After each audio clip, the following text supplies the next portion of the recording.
Hi, my name is Marcos Kudos. I'm from Calgary, Canada, and I'm gonna show you a quick demonstration of how this Novakill K1 free synthesizer is similar to the synthesizer that was shown to us on our course and how it is different. We're gonna start from left to right, so we're gonna start with the oscillator. We can select the type of waveform here, which is the same as Loudon had on his.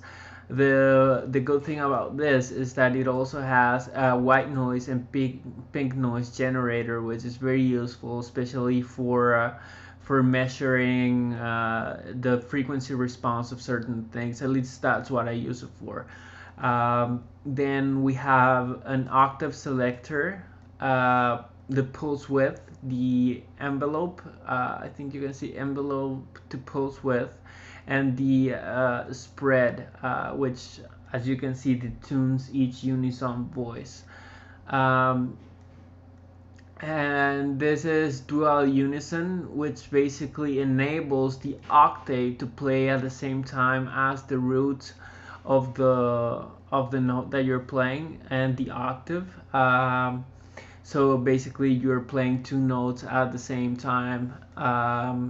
For example, if you play a C3, we'll also play a C4. Moving on to the right, we have the filter, and we can select low pass filter, high pass filter, band pass filter, and band reject filter, which is the notch. We have the cutoff frequency, the resonance selector. We have the velocity to filter cutoff, the envelope to filter cutoff, which are two controls that weren't available to Ludon on his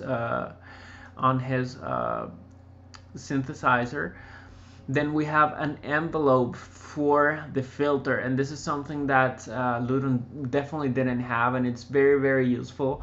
And it's basically the same function as the amp envelope, only instead of going to the amp, it's going to the filter. So it affects how the filter is applied to the principal oscillator, which in this case we have selected a sine wave, for example. And this is going to affect how the band, for example, the low pass filter is applied to that original oscillator. And it's very useful if you want to change your sound over time. Moving on to the right, we have the low frequency oscillator, which also we can select the type of waveform. We can select the pitch, which is basically the amplitude. I don't know why they call it pitch, but it's the amplitude. That's what it does. And we have the speed, which is the frequency, and then we have the pulse width, and of course the frequency, the LFO to filter cutoff. Moving to the right again, we have the amp envelope, which is the one that Loudon showed us, and of course we have control for attack. Then we have the decay, the sustain, and the release. As you can see, we have velocity, volume, and we have portamento, which is basically the time for pitch to slide to a new note. And this is very useful if you want a smoother transition between notes. Also, you can enable and disable mono or polyphony, which basically allows you to play 2, 3, or 4 notes on the same synthesizer at the same time. For example, if you want to play a chord instead of playing just a melody, it's going to allow you to do that.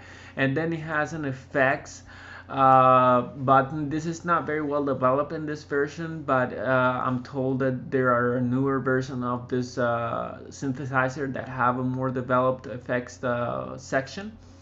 But that's basically it. And down here in the middle, right below the LFO, you have a diagram which shows you how the signal is applied, I mean the signal path, and how that signal is being modified by the filter and the amp. And that's basically this amplifier. This is Novakill K1 amplifier synthesizer. So very simple synthesizer, subtractive synthesizer. that is very similar to what was shown to us on the course, and it's something that I really enjoy using when I just want to create simple sounds and try to figure out how synthesis works. This is a great synthesizer on which to learn subtractive synthesis.